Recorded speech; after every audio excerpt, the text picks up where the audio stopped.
Hi, this is Peggy, the Happy Numerologist, going to explain to you what you can expect when you get a reading from me. In numerology, we work with numbers 1 through 9. Those numbers are vibrations and frequencies, much like the coordinates in the astrology chart is, and the degrees as well. All of them contain information, which is what gets translated in the reading. In numerology, the basic reading involves your core numbers.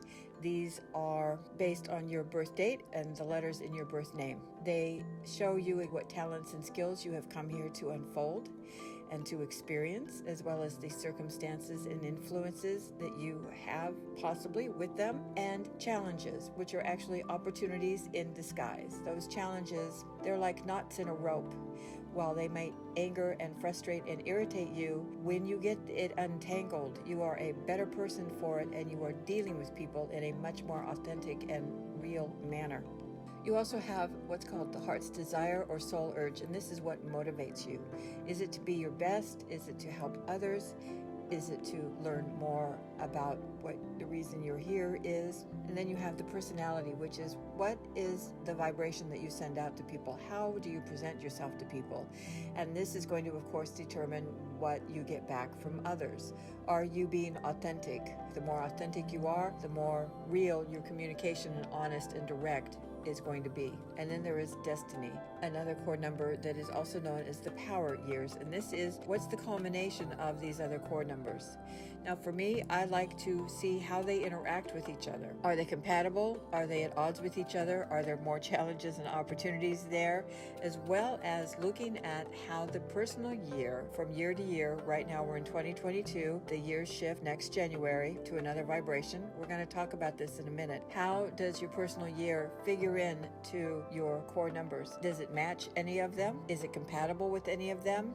Is it at odds with any of them? I like to see how they all interrelate and interact with each other, because you can have 3 people with the same life path number, but if the other core numbers, their motivation, their heart's desire, their personality, and their destiny differ, it's going to be quite different, and then a different personal year vibration as well.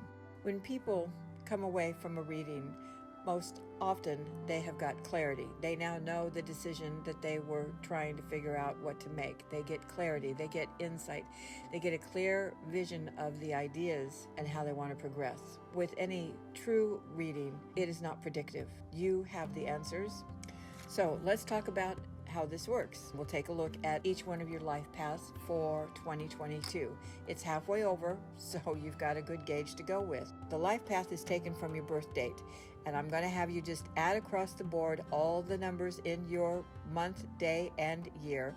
You can see the illustration on the screen. That will give you an honest life path. We have up on the screen January 3rd, 1995. January being the first month, we start off adding number 1 plus 3 plus 1 plus 9 plus 9 plus 5, which gives you 28. Anytime you get a double digit in numerology, you add those 2 numbers together and keep reducing until you get a single number. 2 plus 8 is 10. 1 plus 0 is 1. So for those of you with a life path of 1, what does 2022 hold in store for you? Life path number 1s already are creative, but this is a year of abundance in creative ideas for you. This is a time to really start snagging the ones that are catching your attention, because in 2026 we shift over into a 9-year cycle, and we will notice a change in trends, be it music, be it clothing, just across the board, and the ideas are pouring in now. And for those forward thinkers, life path of 1 is very receptive to the ideas that are coming in that will be emerging in the next 9-year cycle. You also have issues with working within a group, and this is the year to take that challenge and turn it into an opportunity and work through it. For life path of 2, this is a time of getting involved in supporting family members, being diplomatic, making peace, helping people that have problems. However, set boundaries. Help them, don't join them. Support them, don't enable them. Those with the life path of 3, this is a time for creative giving. This year is one where do it your way when you are being of service to people. Put a little bit of flair into it. Put a little bit of joy in your step. Also, it's a time for you to be aware of those emotions. Find out what the trigger is, start noticing it and working with it. For those of you with a life path of 4, this is a time for you to feel grounded, to feel that there's stability and security. It's almost as if you have had your feet off the ground and not been able to touch down for the past couple of years, and this is a time for you to get that stability and get grounded. About right now, we're halfway through, so this is the time for you to realize that instability has left, and it's okay to start making plans. For a life path of 5, this is freedom versus duty. This is a time when you really just want to run wild, but there are some responsibilities and your services are needed elsewhere. Focus is a great way for you to deal with the challenges and turn them into opportunities. When you give some structure to your day, to the better part of your day, you will find that freedom is richer and deeper because there is nothing weighing on your mind. You've taken care of your responsibilities. A life path of 6, this year is more intense for you because 2022 itself adds up to 6. That's a universal year. So for you, it's more about making the decisions in the relationships that you have with others. Are you ready to make a commitment, to enrich it, to go deeper, to go off into the future with them, to stay and grow? Or has it run its course? Have you outgrown it? Are you ready to stop and quit? This is a time when more marriages will happen, more divorces. This also applies to work. We've seen a great job migration happen where people will no longer tolerate the unhappiness that they have at work. It's also showing up with people moving to another state, from city to rural or from state to state. Life path of 7, this is a time for being introspective, a time to gain awareness this year. You may find that being around other people are a little bit irritating to you. That's a good indication that it's time to be alone with your thoughts, decide what your next step is, look back and see how you have grown, what information that you have gotten from the past 6 years in your life, and decide where it is that you want to go next.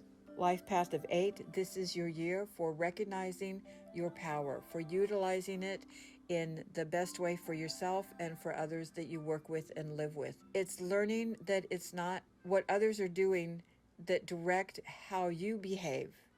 It is understanding and learning that you decide how you're going to behave, and it doesn't matter how others are doing it. You are active, not reactive. You step into your own power this year. For those of you with a life path of 9, this is a time to reel it back in. Your heart is so far out there, wrapped around the world, wanting to heal it instantly, that you are working more from reserves than from your surplus. Get recalibrated and you will get awareness, you will get fulfillment, and you will understand being of service is a great way in your immediate neighborhood to be able to shake up that energy and get it moving again.